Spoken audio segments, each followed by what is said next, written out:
What's up, everybody? Welcome to the Honest Tea Podcast.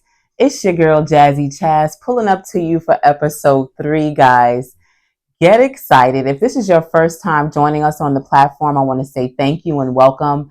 And if you're a returning loyal, I just want to thank you for your continued support, for always showing up and always supporting, guys. Be sure to like, subscribe, and share this video if you feel led. The Honesty podcast is built on the premise of honesty and transparency. And we're going to dig right into episode 3 today, y'all. Episode 3 is an episode that is very near and dear to my heart, probably the most near and dear of them all, right? Chill, bro. I'm not a super mom, right? I want to dispel the super mom narrative. I want to dispel the myths about being a single mom and just all the things that we hear and all the yapping that everybody's talking about when it comes to being a single mom, right? So, as you guys know, I like to do things chronologically. I like to share my story with you. And of course, I want to hear your stories and testimonies as well when it comes to being a super mom or a single mom that does all the things, right? So as a child, I know I can remember dreaming of being a mommy, right? For me, it wasn't necessarily dreaming of some big fancy job or these huge big goals. I knew though that I wanted to be a mom, and I knew I wanted to be the best mom that I knew how to be. Y'all, excuse me, I had to take a sip of my tea. Um, And I think mostly in part was because I was an only child, right? Didn't have many people to play with, didn't have a lot of friends. And I knew that I just wanted to have a daughter, to comb her hair, to dress her up, and just to do all the things that I know that I probably lacked in the relationship with my mom, right? My mom was a provider. My mom was a single mom, not by choice. And my mom did everything that she could do to provide and make the best for me. Um, like I said, she worked a lot to provide and due mostly in part to an absent father. And I always speak about single motherhood or being a single parent when it comes to absence, right? How does the absence start? Where does that begin? And whether you're a single father or a single mom, this conversation is for you. It's for the single parent in general. But as far as my experience and the place that I'm going to be speaking from, it's a single mom, right? Because that's who I am. Although I've been married at a point in my life, even at that time, I was still pretty much a single mom, if that makes sense. And that's no disrespect to my ex husband or any of the dads out there. It's just what my experience was for what I was dealing with at that time, right? So I didn't grow up with seeing my father, right? He was absent. And my mom obviously had to develop that superhero mentality that I've got to do it all by myself and I've got to make it all happen on my own, right? So I think that's where it began for me. Um, and a lot of times, like I said, we ask, where is the absence? Why has that father now left the pictures? And that's a loaded question, y'all. That comes from so many variables. Everything from him may not having the wherewithal. My mom was 17 when she got pregnant with me. My father was either 16 or 17. And I can remember back to being 16 or 17, and we don't know shit. We don't know nothing. We barely know how to wash our clothes. We barely know how to wake ourselves up for school. And just, I can't even imagine at 16 or 17 being pregnant. Now, obviously, fast forward for me, I wound up being a single mom or getting pregnant at 19. So even then, didn't really have the wherewithal, but most of the times, the guys check out, right? Wherewithal, toxic relationship with the chick wasn't a chick he really wanted to be involved with. Um, an accident, right? We weren't using protection. We were having unprotected sex. So that question is super loaded, in all fairness of men, of course, but also not seeing a good father figure at home, right? Having their dad be absent. So that leads you to now be absent or now not wanting to be a part of the child's life. Or, like I said, some chick you just hooked up with. Now you don't want to be responsible for this kid. But guess what? The moms go through the same thing. We don't have the wherewithal. We may not have had a healthy example at home, right? You may not have been the dream guy that I may have wanted to father or to be the father of my child, but we don't get the option to just check out, yo. We don't get the option to just say, you know what? I don't want this kid. I'm not going to show up for this kid. Oftentimes, in my circle of women in my tribe that I have, come to know over the years, that isn't an option for us, y'all. That's not an option. It's always an option for the dad or, for the absent father in the picture or not in the picture, so to speak. But it's never an option for us. And you got to often think about that. We don't get credit for not checking out. We are the default parent, right? You have some women that, may take extreme measures just depending on circumstance or trauma or time in their life where they may put the child up for adoption. They may leave the child on a doorstep, so to speak. A lot of times in my community, I don't see that. A lot of times in my community and where I'm from, the woman gets stuck, or let me rewind because I don't want my daughters to see this and think that that I was stuck with them. But I was the default parent, right? I've been the default parent, regardless of whatever the dad is going through, mom still has to show up, right? And then we start to develop this need to overcompensate, right? Now I'm this mom and I've got to take care of this kid, and this kid is dependent on me, right? She needs all these things. She wants to be in sports. She wants to be in activities. She wants to be involved, and to no fault of her own, we've got to make it happen to the best of our ability. And I think, y'all, sometimes we create that narrative because we decide we want to show up in this superhero way and we want to overcompensate, some of us, or even compensate for the time that we've missed out at home, for the times that we weren't able to be there for homework, or for whatever the case, right? I know, for example, and I'm not going to speak to any names, but I know a woman and a husband that are very well off, right? They've got money in their pocket. They're not struggling for cash.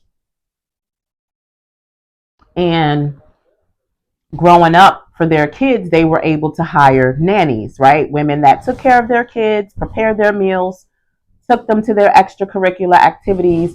And I'm talking, y'all, parents gone for 12 hours out of the day at minimum. They're commuting from a large city back to the suburbs every day, Monday through Friday, to whereas the nanny is now responsible for bedtime, right?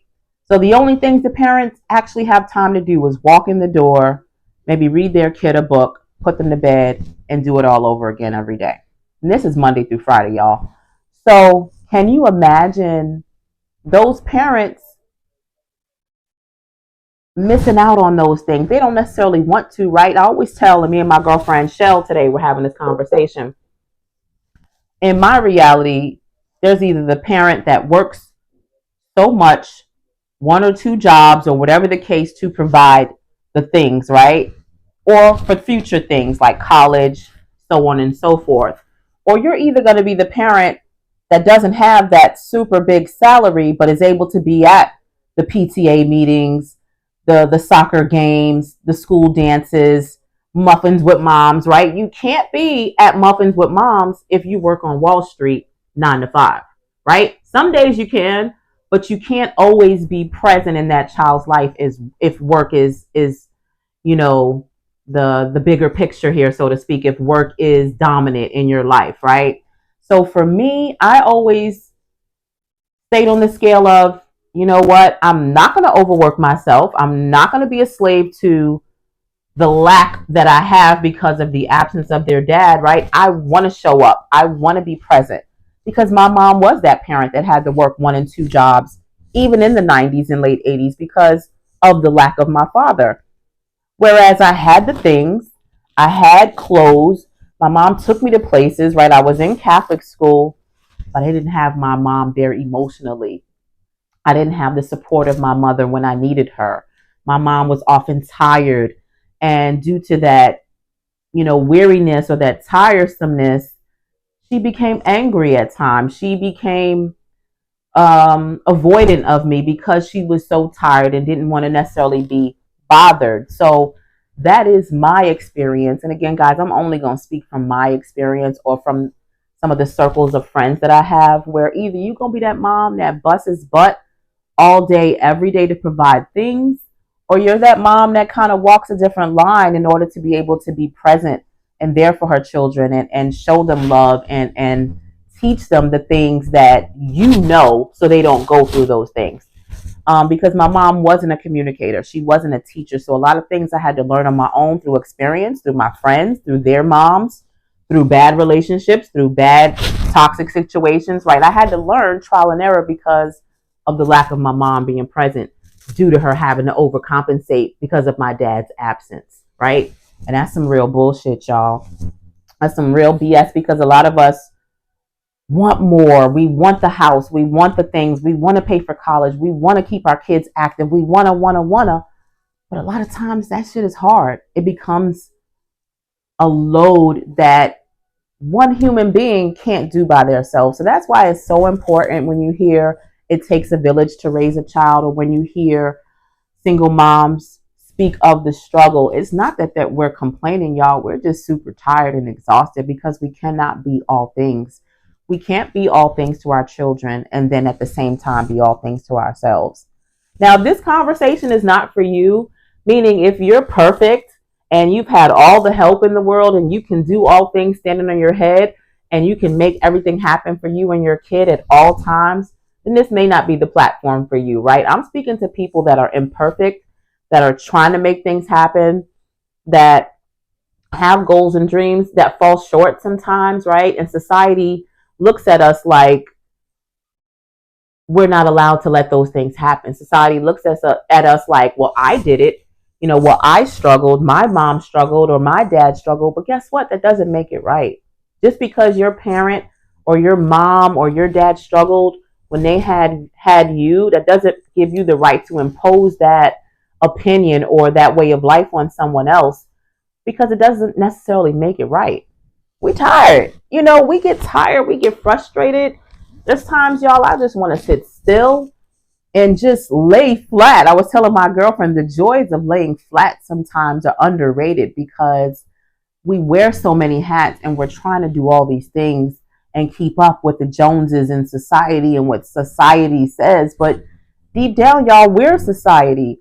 So once we take back those narratives and start to remove those titles and expectations of each other, I think we'll see things in a more seamless light, right?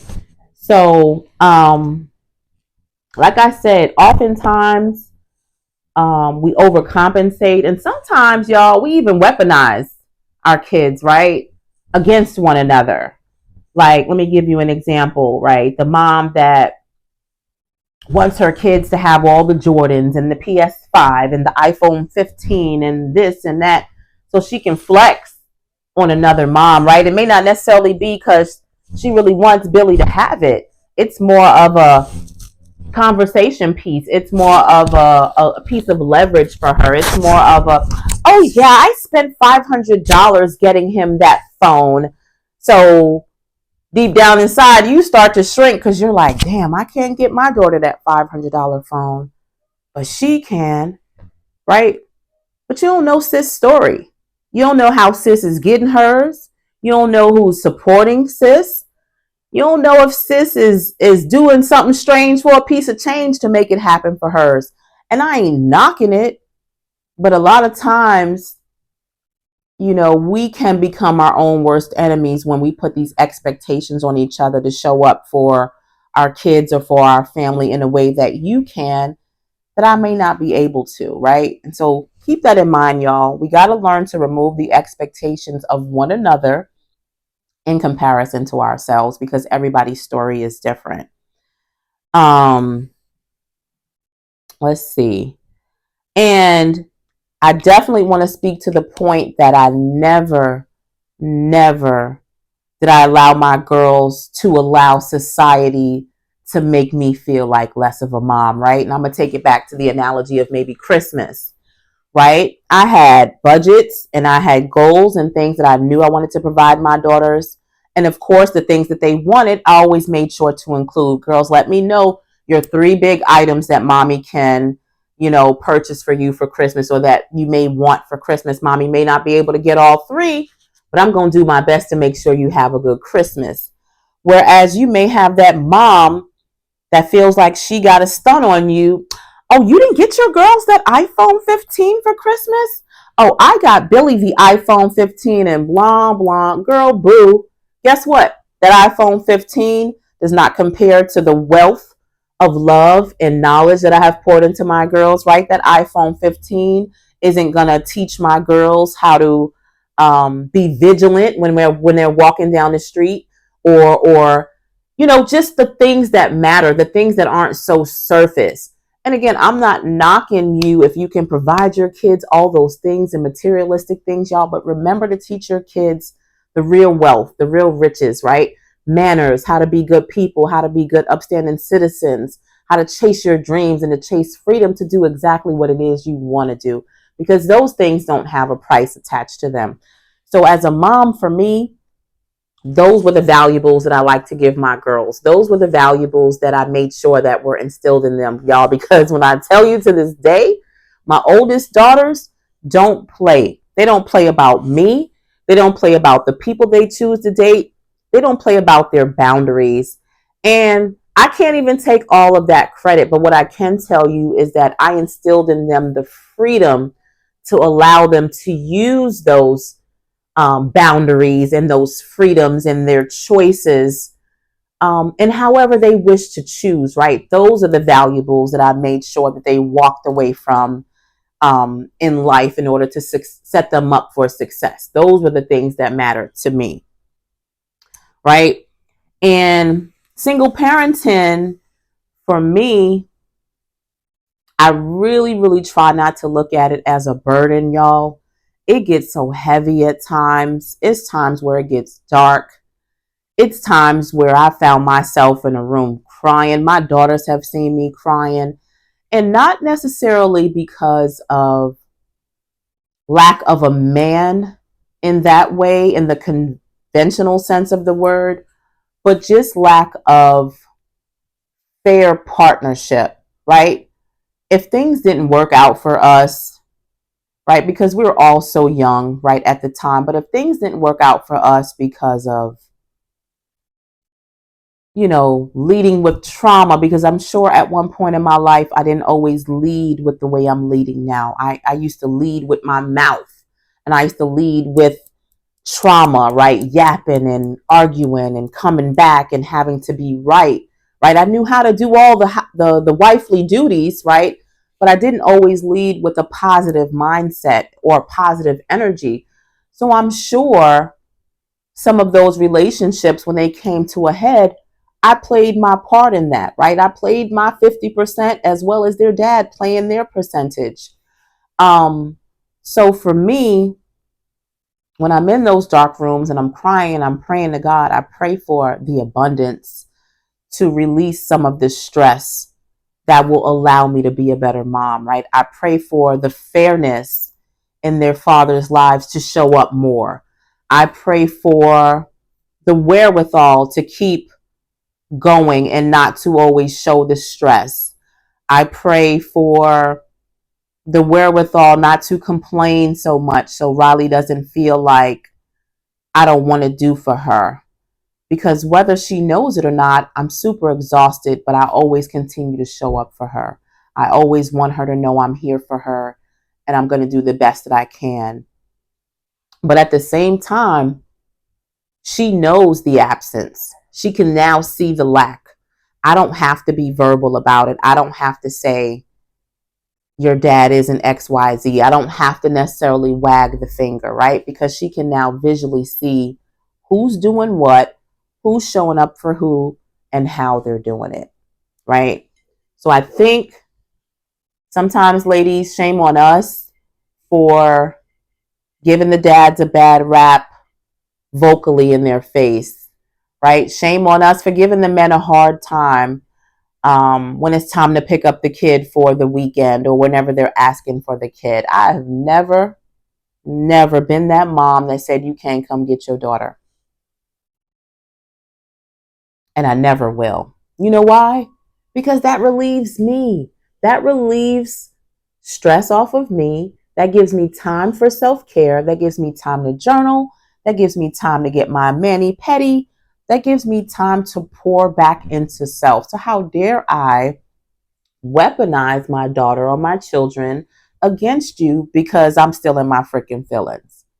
How dare you, sis?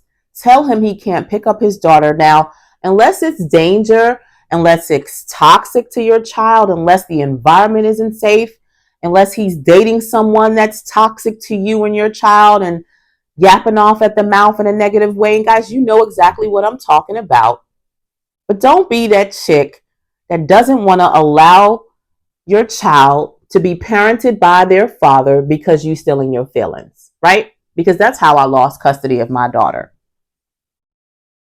I was in a situation with somebody that was so young, still green, still wanted to be in a relationship with me, but cheat at the same time. Now make that shit make sense, right? I'm 29, busting my butt, working at the prison. We had a house together, right? You bike weekend and motorcycling and doing all the things with your boys, right? Don't have that wherewithal, right? You still a good dude, but you still struggling, right? With the wherewithal, with the responsibility, with the being a man and being present. And so eventually that leads to cheating, that leads to stepping out. And so for me, right, with my traumas and my daddy issues and my dad not being there, that's a combustion. You know, that's where the heads start to meet, so to speak. So, of course, when things get toxic and more toxic and we're arguing and fussing and fighting and there's cheating, somebody got to go. So I made the decision to leave. I made the decision to say, you know what? I'm going to go back where I came from, New York.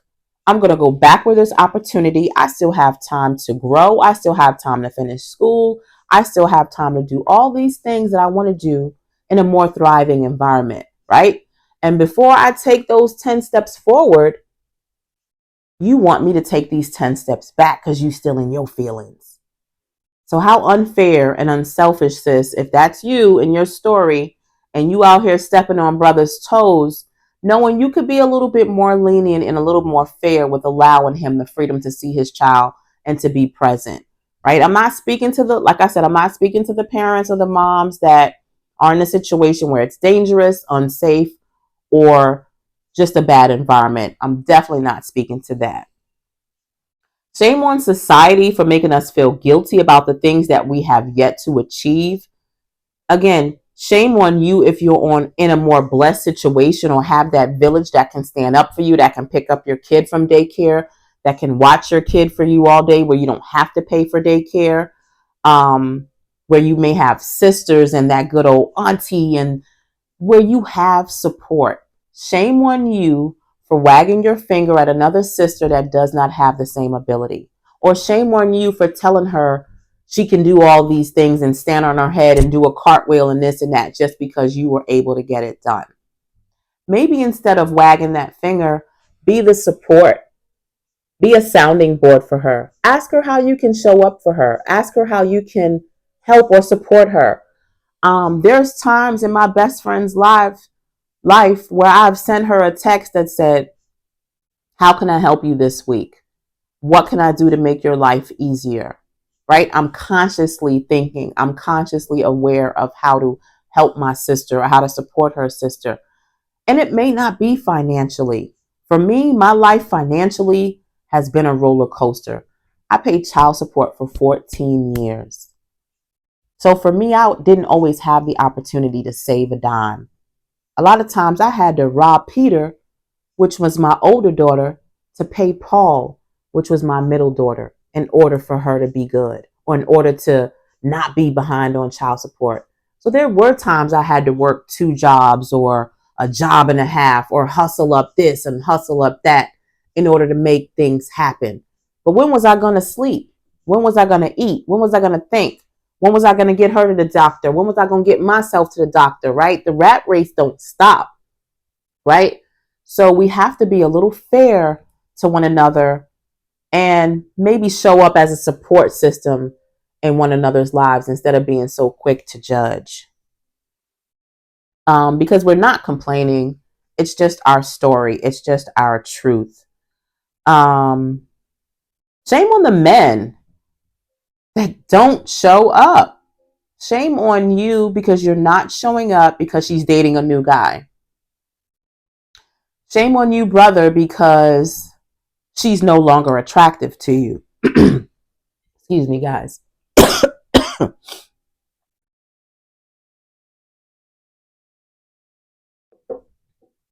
Shame on you because you slept with her on a one night stand and now you got a kid that you don't even want to take care of.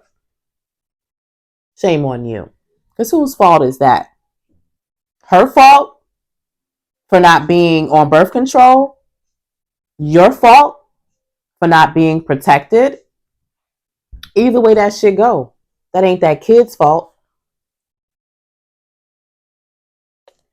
That's not that baby's fault. So there's shame in the wagging of the finger. There's shame in the lack of responsibility. There's shame in the weaponizing your child. There's a lot of shame in that. And I pray that if you are in that space, that you do some self reflection, that you do some shadow work, that you do some praying, do some talking to God. Talk to other women that are making it happen.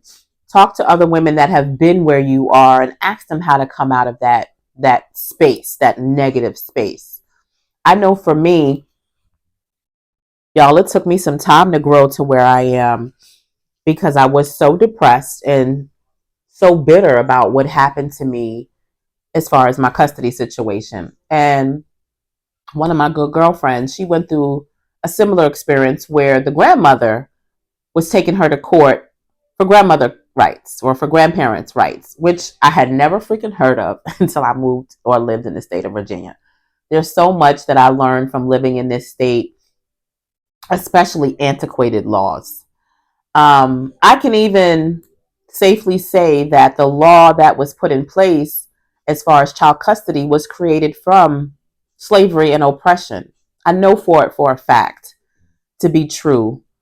The law states that it is in the best interest of the child not to be removed from the state where her father lies or his father lies.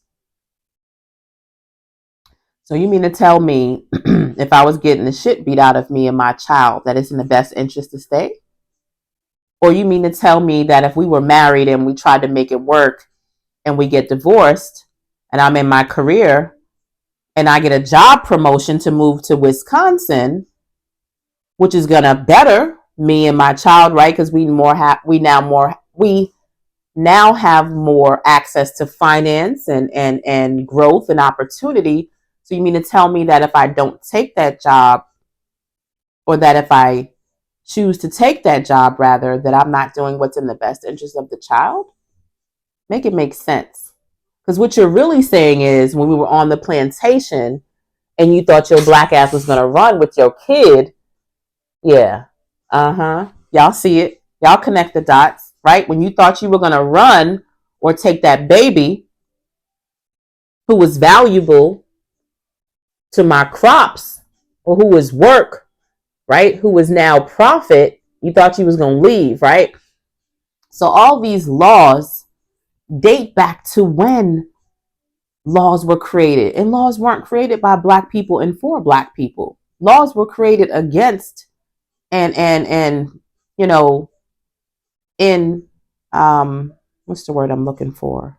In oppression of our people, right? We didn't create these laws. We weren't allowed. We weren't allowed to vote. We weren't allowed to be on the board of anything. We weren't allowed to decide. So when you really sit back and think about some of the laws, especially where I am, where black and white is still so very much prevalent, you know what you know. You start to understand. You start to see, right? You start to wake up, so to speak. Um, so, I just wanted to come on today to let you guys know, women, men, and the shamers, chill. Chill. Chill, sis. Chill, bro. I'm not a super mom. I am a daughter. I am a mother. I'm a friend. I'm a business owner. I'm an entrepreneur. But most importantly, I am a mother that loves her children, that cannot do all things no matter what we say, um, and that needs help. I need support. I need support in order to be able to think of how to get to that next level, right? So if I didn't have the support of my oldest daughter sometimes, or my second oldest, or my mom, or some of my girlfriends that lend me support when it comes to my kids, I don't know where I'd be, because the support didn't always come from their father. And I just pray that that's not your situation. I pray that through some of my testimony and some of my experiences that you will now, start to turn the curve if you are a shamer, or if you are in a negative space about your children's father and their family, right? Their mom and their aunts. If you tend to use your children as weapons and hold on to them, I pray that you find peace in knowing that you didn't create that child alone, no matter what. I pray that you find peace and growth in knowing that that child has a maternal and a paternal side of the family. And I just pray you find peace in letting go of something that probably hurt you a long time ago that you need to free yourself from. A couple of ways how we can lend our hand, or not even money, to single moms, because it's not always about money.